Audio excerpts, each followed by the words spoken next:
ராணுவ தலைமையகத்தில் மூத்த அதிகாரிகள் அந்த குழந்தைகள் அழுது கொண்டிருக்கும் வீடியோவை பார்த்துக் கொண்டிருந்தனர். இன்னும் 1 மணி நேரம் தான் டைம் இருக்கு. இந்த 1 மணி நேரத்துக்குள்ள என் ஆளுங்களுக்கு ஒரு ஹெலிகாப்டர் வேணும். கூடவே 1000 கோடி ரூபாயும் வேணும்.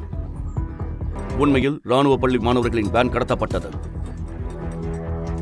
அதில் பெரிய அதிகாரிகளின் குழந்தைகள் இருந்தனர். ஜெனரல் பக்ஷியின் பேத்தியும் அந்த வேனில் இருந்தார். அவர்களை காப்பாற்ற இந்தியாவின் சிறந்த கமாண்டோக்கள் அழைக்கப்பட்டனர். கயல், இந்த ஆபரேஷனுக்கு நீங்க தான் இன்சார்ஜ். Yes sir. தீரஜ், என்ன இருந்தாலும் விக்ரமும் ஒரு சோல்ஜர் தான். இந்த பிஸ்டல் எடு. இதை எப்படி சுடணும்னு எனக்கு காட்டு. நீ சோல்ஜரானு பாப்போம்.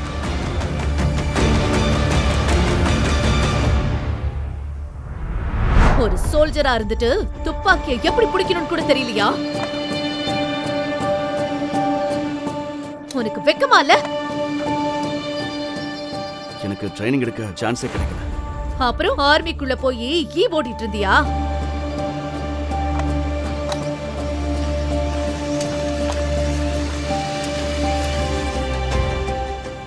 லேடி கமாண்டர் விக்ரமை முறைத்து பார்த்தவாறு கேட்டார். இந்த கத்திய வச்சுக்கிட்டு தான் எதிரிகளை கொல்ல காட்டுக்குள்ள வந்தியா? நீ எல்லாம் சோல்ஜரா இருக்கவே தகுதி இல்ல. அவங்க என் ஃப்ரெண்ட்ஸ் எல்லாரையும் கொன்னுட்டாங்க. எங்க போஸ்ட்ல பயங்கரமான வெடி விபத்து நடந்து நான் உடைஞ்சு போயிட்டேன். வாட்?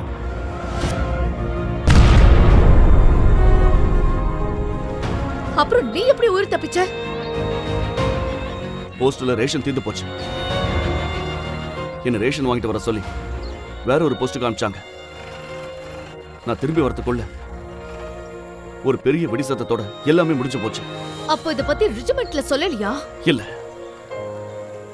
ஏன்னா என் கூட இருந்தவங்க ரத்தத்தை குடிச்சவனோட கணக்க தீக்கணும்னு நினைச்சேன்.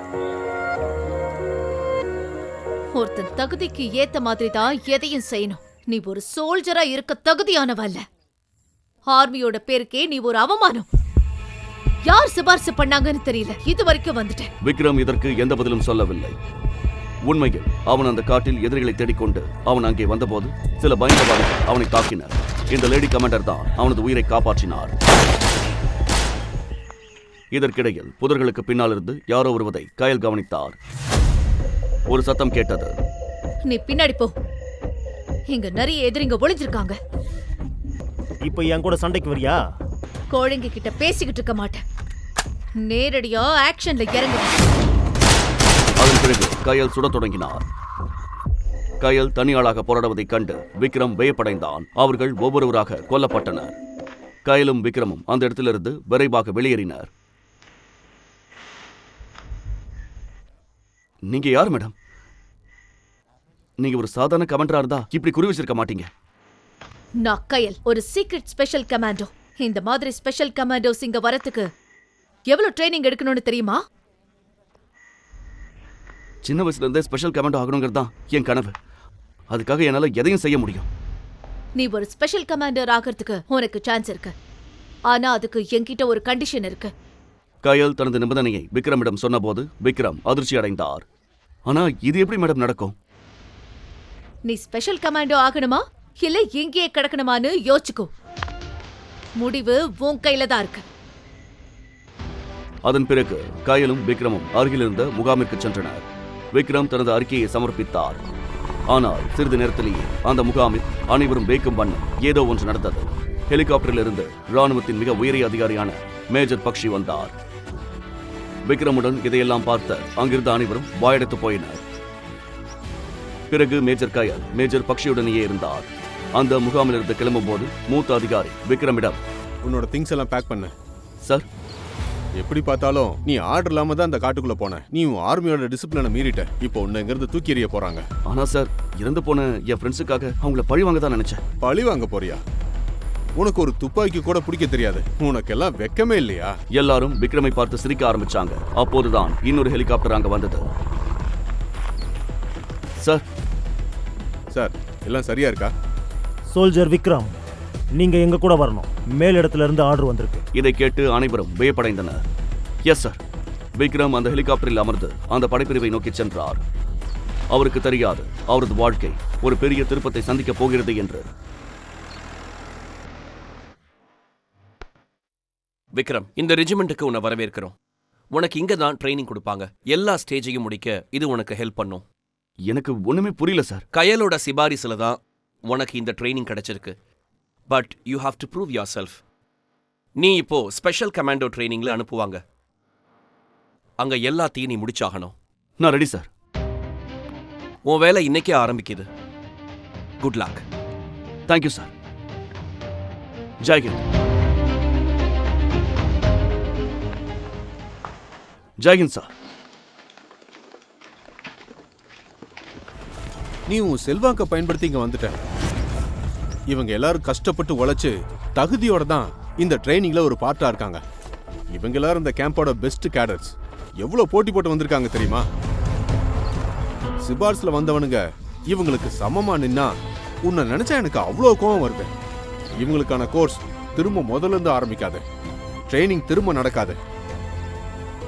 இது வரைக்கும் ட்ரைனிங் எவ்வளவு முடிஞ்சிருக்கோ அதுதான் இனிமேயும் தொடரும். எப்பவும் இங்க நடக்கிற விஷயம்தான் தொடரும்.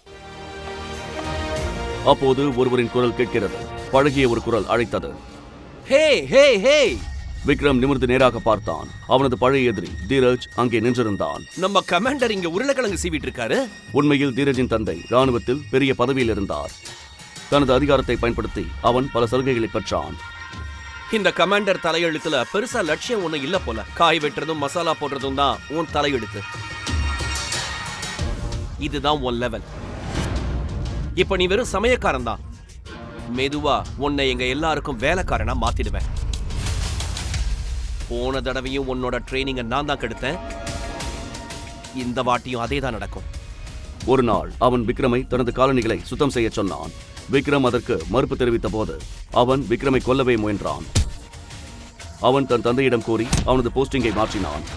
பயிற்சி ஏதுமின்றி ஒரு காட்டுப்பகுதி முகாமிற்கு மாற்றப்பட்டான். நாட்கள் இவ்வாறு கழிந்தன. விக்ரம் அங்கே ஒரு உதவியாளராகவே இருந்தார். ஒரு நாள் காலை அங்கிருந்த கமாண்டர் அவருக்கு உத்தரவிட்டார். ஹலோ சார், இன்னைக்கு ஒரு பெரிய ஆபீசர் இங்க ட்ரைனிங்காக வந்திருக்காரு. சாப்பாடு சூப்பரா இருக்கணும். அண்டர்ஸ்டாண்ட்? Yes sir.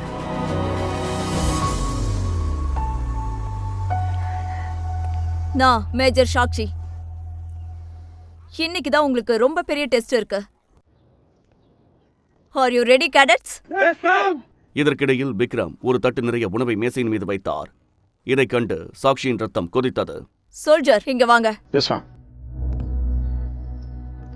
ட்ரைனிங் டைம்ல நீ சமையல் பண்ணிட்டு இருக்க. இன்னைக்கு பெரிய ஷெஃப் ஆயிட்டியா? மேடம், இவன் தான் இங்க இருக்கிறதுலயே இன்டிசிப்ளின் அண்ட் ஒர்த்லெஸ் கேடட். இவனுக்கு பயிற்சி பண்றதுனாலே அலர்ஜி. இவன் எப்பவும் கிச்சன்ல ரொட்டி சுட்டுக்கிட்டு தான் இருப்பான். உனக்கெல்லாம் வெக்கமா இல்ல? இங்க வர்றதுக்கு எத்தனை பேர் கனவு காண்றாங்க தெரியுமா? ஆனா நீ டைம் பாஸ் பண்ணிட்டு இருக்க. மேடம், இவன் ரெக்கமெண்டேஷன்ல வந்தவன். இவனால ஒரு புண்ணியமும் இல்ல. நான் என்ன உனக்கு நல்ல நேரம் பார்த்து சொல்லணுமா? போ, கிரவுண்டுக்கு போய் பிராக்டிஸ்க்கு நில்ல. கோ கோ. அவனும் மைதானத்திற்கு சென்று கேடட்களுடன் நின்றான். இதை பார்த்த அனைவரும் விக்ரமை பார்த்து ரகசியமாக சிரித்தனர். கேடட்ஸ், இன்னைக்குதான் உங்களுக்கு பெரிய டெஸ்ட். பல வருஷங்களா இந்த டெஸ்ட்ல யாரும் பாஸ் பண்ணதே இல்ல. இந்த பேட்ச் மேல எனக்கு ரொம்ப எதிர்பார்ப்பு இருக்கு. இதுல பாஸ் ஆகுறவனுக்கு ஸ்பெஷல் கமாண்டோ ஆகிற தகுதி கிடைக்கும். Yes ma'am. அந்த உடன் போர்டை பாருங்க. நடுவுல ஒரு கருப்பு புள்ளி இருக்கு. நீங்க அந்த பிளாக் டாட்டை தான் குறி வைக்கணும். யாரு கரெக்டா குறி வைக்கிறாங்களோ அவங்க தான் டெஸ்ட்ல பாஸ் பண்ணுவாங்க. மேடம், நான் ஷூட் பண்றேன். நான் தான் இங்க இருக்கிறதுலயே பெஸ்ட் ஷூட்டர். இந்த டாஸ்க்ல கண்டிப்பா நான் ஜெயிப்பேன். குறி வச்சதுக்கு அப்புறமா அதை முடிவு பண்ணிக்கலாம். இதை கேட்டதும் தீரஜ் நிமிர்ந்து நேராக நின்றான். தீரஜ் முன்னே சென்று குறிவைத்தான். ஆனால் குண்டு பலகையில் கூட படவில்லை. ரொம்ப எதிர்பார்த்த. ஆனா போன வருஷம் மாதிரியே இந்த வருஷமும் யாரும் பாஸ் பண்ணல. நீங்க எல்லாரும் உங்க பொசிஷன்ல போய் நில்லுங்க. இது தங்களால் முடியாது என்பது இப்போது அனைவருக்கும் புரிந்தது. Anyone else? Yes ma'am.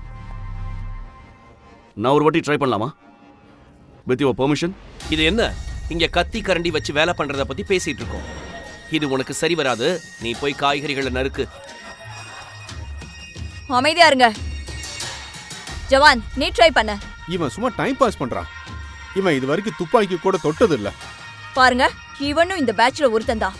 இவனால முடியாதுன்னு எனக்கு தெரியும். இவனுக்கு ஒரு சான்ஸ் கொடுக்கறது என் கடமை.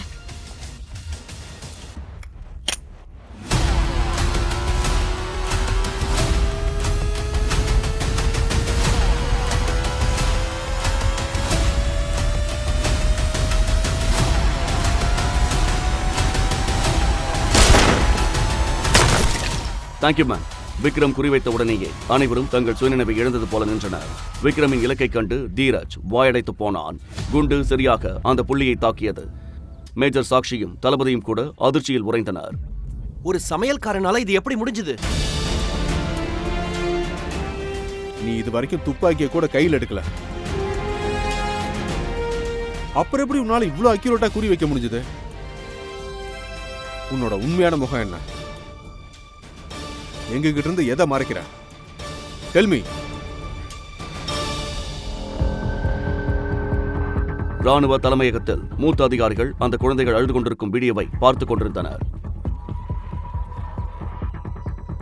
இன்னும் 1 மணி நேரம் தான் டைம் இருக்கு. இந்த 1 மணி நேரத்துக்குள்ள என் ஆளுங்களுக்கு ஒரு ஹெலிகாப்டர் வேணும். கூடவே 1000 கோடி ரூபாயும் வேணும். உண்மையில் ராணுவ பள்ளி மாணவர்களின் வேன் கடத்தப்பட்டது. அதில் பெரிய அதிகாரிகளின் குழந்தைகள் இருந்தனர். ஜெனரல் பக்ஷியின் பேத்தியும் அந்த வேனில் இருந்தாள். அவர்களை காப்பாற்ற இந்தியாவின் சிறந்த கமாண்டோக்கள் அழைக்கப்பட்டனர். கயல், இந்த ஆபரேஷனுக்கு நீங்க தான் இன்சார்ஜ். Yes sir. தீரஜ், என்ன இருந்தாலும் விக்ரமும் ஒரு சோல்ஜர் தான். இந்த பிஸ்டல் எடு. இதை எப்படி சுடணும்னு எனக்கு காட்டு. நீ சோல்ஜரானு பாப்போம். தீரஜ் தனது துப்பாக்கியை விக்ரமை நோக்கி நீட்டுகிறான். அவன் வெட்கத்தில் தலைகுனிந்து நின்றான். ஏனெனில் அவனுக்கு துப்பாக்கியை பயன்படுத்த தெரியாது. தீரஜ் அவனை துப்பாக்கி பயிற்சி பெற அனுமதிக்கவில்லை. இப்போ நீங்களே பாத்துட்டீங்கல்ல, இவன் எதுக்குமே லாய்க்கு இல்ல. இன்னும் இவனை கூட்டிட்டு போகணும்னு சொன்னீங்கன்னா இவன் சாமானையும் பணத்தையும் தூக்கதான் வரணும்.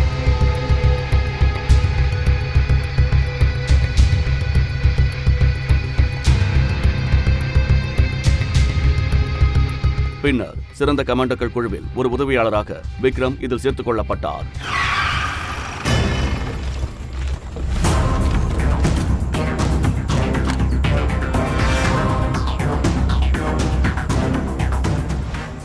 அனைத்து ஸ்னைப்பர் கமாண்டோக்களும் அவர்களை துப்பாக்கி முனையில் நிறுத்தினர். லெப்டினன்ட் தீரஜ் கத்தினார். வாட்ட முடிஞ்சது ஃபெரோஸ். நீங்க எல்லாரும் எங்க ஸ்னைப்பர்ஸோட டார்கெட்ல இருக்கீங்க. உங்க தலை கொஞ்சமாவது அசைஞ்சா கூட அது தர்பூசணி மாதிரி சதறிடும். உயிரோட இருக்கணும்னா சரணடைஞ்சிருங்க. ஏய், அங்கே நில்லுங்க. இந்த ரோட்ல நான் பாம்பு வச்சிருக்கேன். இந்த பஸ்லயும் தான். யாராவது ஒரு அடி முன்னாடி எடுத்து வச்சா எல்லாம் முடிஞ்சது. இதை அழுத்தினா எல்லாம் வெடிச்சு செதறிடும். பின்னாடியே நில்லுங்க. இதை கேட்டு கமாண்டோக்கள் காலடியில் பூமி நழுவது போல இருந்தது. Yes sir, I'm on it. Okay sir, show me.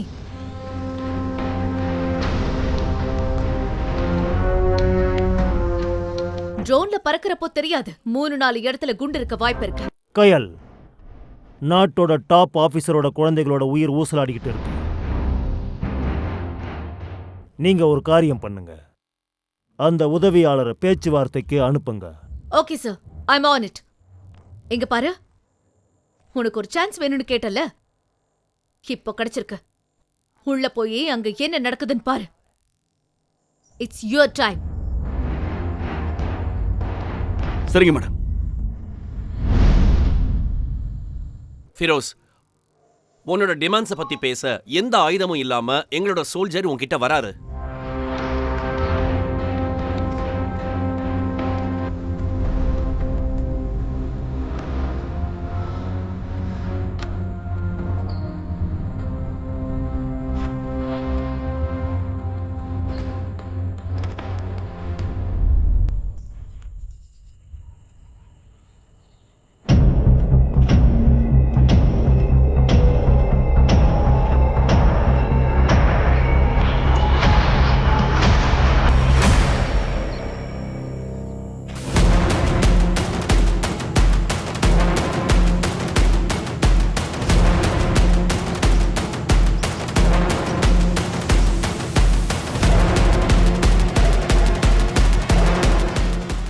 அந்த கொடூர பயங்கரவாதி ஃபெரோஸ் விக்ரமின் முகத்தை பார்த்தவுடன் அவனது கால்கள் நடுக்கத் தொடங்கின.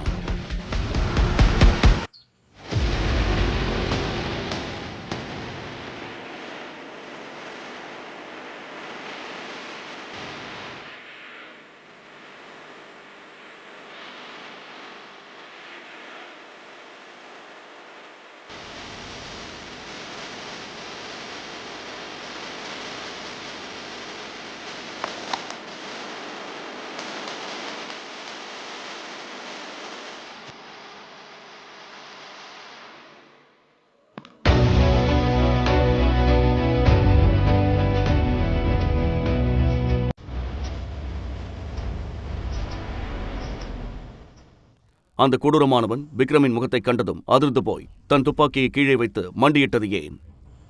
ஒரு சாதாரண சமையல்காரனிடம் தீவிரவாதிகள் கைகூப்பி நிற்பது ஏன்? ஒரு சமையல்காரனை கண்டதும் மிக பெரும் பயங்கரவாதி நடுங்கியது ஏன்?